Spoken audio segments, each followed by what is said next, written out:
जब हमें जानकारी हुई, इतनी जानकारी नहीं हुई जितनी आज है, लेकिन एक शौक थी कि मुझे अच्छा अंग्रेजी बोलने वाला और जानने वाला होना चाहिए। और मैंने ये माइंडसेट तैयार किया था कि आई विल रिटायर यंग, मैं नौजवान रिटायर होऊंगा।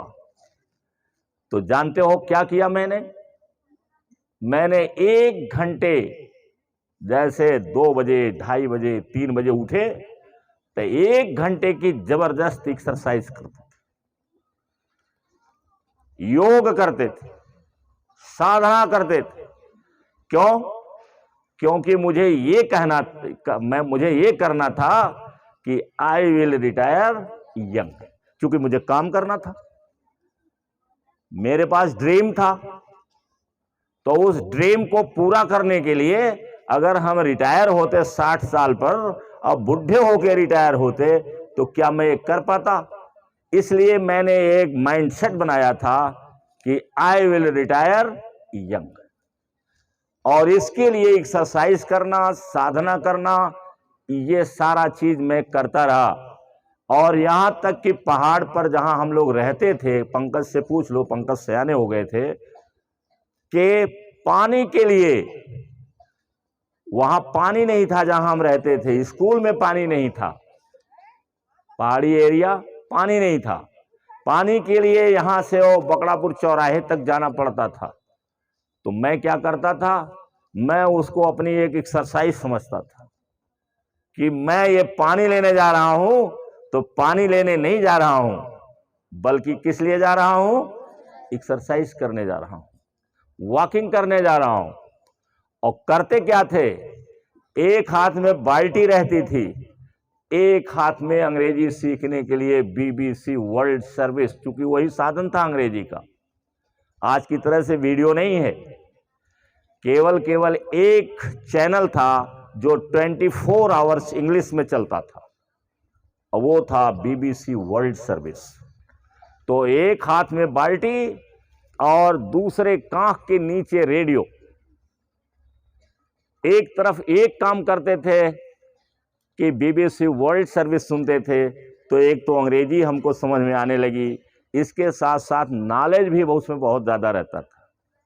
नॉलेज, BBC आज भी वो नॉलेज का खजाना है। तो नॉलेज इकट्ठा होता था, उस पर तमाम डिबेट आती थी, डिस्कशन आता था। और सुबह के समय, चूंकि जापान में सुबह जल्दी होती है, तो वहाँ से इंडोनेशिया, जापान, ये सब देशों से जो चहल पहल होती थी, गतिविधियाँ होती थी, सब BBC वर्ल्ड सर्विस पर आने लगता था। तो उसको क्या करते थे,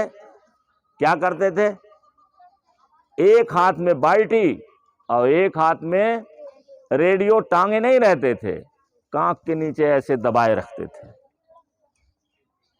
इस तरीके से चलते थे।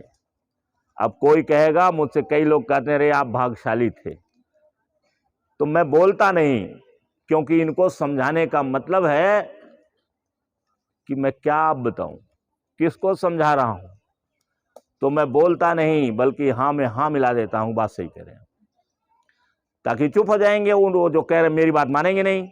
ये सब करना पड़ता है, ये सब करना पड़ता है। अगर ये माइंडसेट मैंने नहीं बनाया होता कि मुझे अंग्रेजी का मास्टर बनना है, मुझे अंग्रेजी का अच्छा ज्ञान होना चाहिए, अगर सबसे ज्यादा नहीं तो किसी से कम भी नहीं, ज्ञान होना चाहिए, नॉलेज होना चाहिए।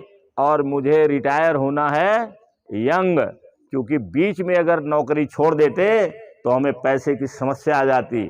सब लोग पढ़ने वाले थे, और भी घर में काम था, घर के हम अकेले थे, कोई दूसरा सहयोग करने वाला नहीं था यहाँ।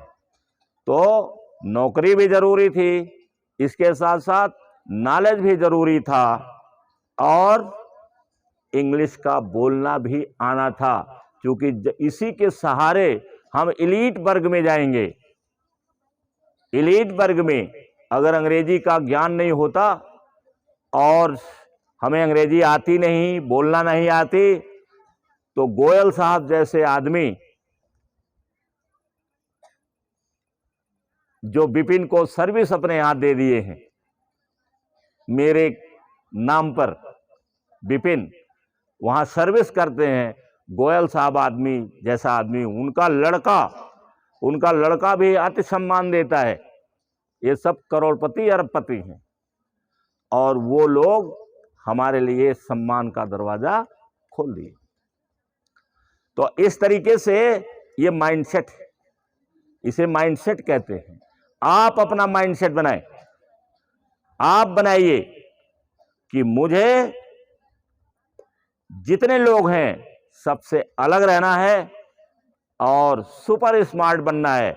आज स्मार्ट बनने से काम नहीं चलेगा, आज जरूरत है इस मॉडर्न एज में, डिजिटल वर्ल्ड में आज जरूरत है सुपर स्मार्ट बनने की। तो ये शुरुआत कहां से होगी? बुढ़ापे में, 40 साल पर, 35 साल पर? कब शुरू होगी? बचपन से शुरू होगी। आप यहीं से शुरू कर दीजिए। अगर जिंदगी अच्छी बनाना, देखा नहीं आपने है जिंदगी, देखा नहीं अम्मान ने, आप देखे जिंदगी? दिखाई पड़ती है कुछ? तो इसलिए जब नहीं दिखाई पड़ती है तो जहां हो वही मस्त कि चलो देखा जाएगा, अल्लाह तो ही हैं। अरे अल्लाह तुम्हारे लिए ही थोड़े हैं, अल्लाह उनके लिए भी हैं कि जहां पर जब राइफल चलती है तो धड़ाम धड़ाम सब गिर जाते हैं, वहां भी अल्लाह है, अल्लाह यहां भी है। लेकिन सोचो कि लोग खड़े हैं और वहां जब राइफल चल देती है तो पता चला 100-150 आदमी कभी कभी तो नमाज अदा करते समय, और जब आतंकवादी घुस जाते हैं मस्जिद में तो गोलियां चलाते हैं, तो पता चला कितने नमाज वाले ऐसे सजदा कर रहे हैं, तब तक गोली लगती है, 9-2-11 हो जाते हैं। अल्लाह वहां भी, Allah is everywhere, God is everywhere, Bhagwan is everywhere. ईश्वर हर जहां है, परमात्मा हर जहां है, लेकिन उसने आपको माइंड दिया है, ब्रेन दिया है, जबान दिया है, सब कुछ दिया है और गिफ्ट में दिया है, कोई पैसा नहीं लिया उसने। तो आपको उसका प्रयोग करना है। तो माइंडसेट बनाइए कि जिंदगी में हमें कौन सा काम करना है, इसको चुनिए और चुनने के बाद अपना माइंडसेट बनाइए कि दुनिया में चाहे कोई हार गया हो, न कर पाया हो, लेकिन मैं करके दिखाऊंगा। चलिए, थैंक यू वेरी मच।